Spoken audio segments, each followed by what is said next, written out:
साक्षी और अभय अपने बेटे विराज की बचपन की तस्वीरें देख रहे थे। आज वो 9 साल का हो गया है। शाम को पार्टी के लिए अभय ने केक ऑर्डर करके रखा था। दोपहर को जब विराज स्कूल से आया तो साक्षी उसे नए कपड़े दिलाने मॉल ले गई। वापस आते वक्त उन्होंने ऑटो लिया। ऑटो वाले का नाम साबिर था। उसने अपना चेहरा रुमाल से ढका हुआ था। रास्ते में साबिर ने रॉन्ग टर्न ले लिया। साक्षी ने पूछा तो वो ऑटो वाला बोला, ये एक शॉर्टकट रास्ता है। एक सुनसान सड़क पर वो बाथरूम जाने का बहाना बनाकर ऑटो से दूर चला गया। तभी वहां एक काली वैन आई। मास्क पहने 2 गुंडे निकले और उन्होंने विराज को अपनी मां साक्षी से छीन लिया। साक्षी रोते हुए उस वैन के पीछे भागी और तब साबिर भी पीछे से अपना ऑटो लेकर वहां से छू मंतर हो गया। आधी रात को रोते हुए साक्षी घर आई तो विराज का वो बर्थडे केक वैसे ही रखा हुआ था। पुलिस स्टेशन में साक्षी अपने पति अभय के साथ आ पहुंची और उसने विराज के किडनैपिंग के बारे में बताया।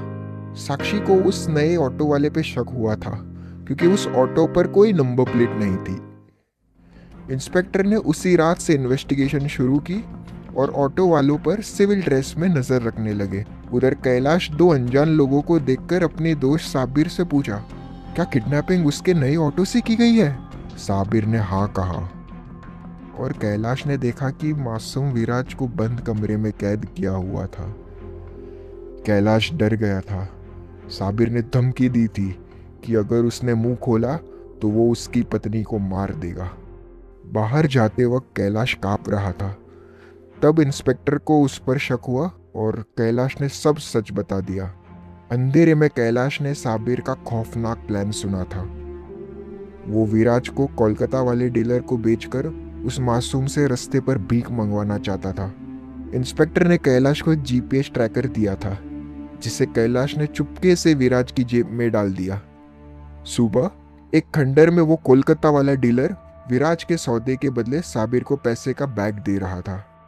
विराज की जेब में रखा वो जीपीएस को ट्रैक करते हुए इंस्पेक्टर अपनी पुलिस फोर्स के साथ आ पहुंचे और उन्होंने साबिर और उस डीलर को मौका वारदात पर अरेस्ट कर लिया।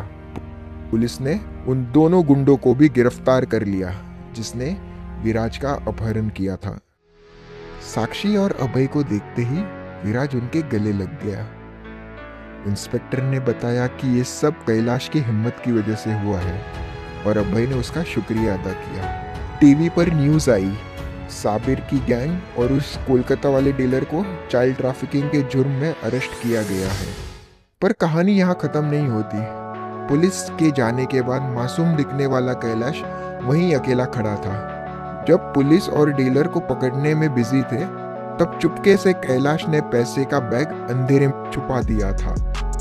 असल मास्टरमाइंड कैलाश ही था। ये नया ऑटो उसकी एक कवर आइडेंटिटी थी और पुलिस से शक से बचने का उसी का प्लान था। उसने साबिर और उसके गुंडों को पुलिस की मदद से रास्ते से हटा दिया। उसने डीलर का पैसा खुद रख लिया और दुनिया की नजरों में एक सच्चा हीरो बन गया। जो शैतान दोस्ती और मजबूरी का मास्क पहनकर आपके आसपास आता है वो सबसे ज्यादा खतरनाक होता है। इस कहानी का सबसे खौफनाक सच यही है कि कभी कभी बचाने वाला ही असल शिकारी होता है।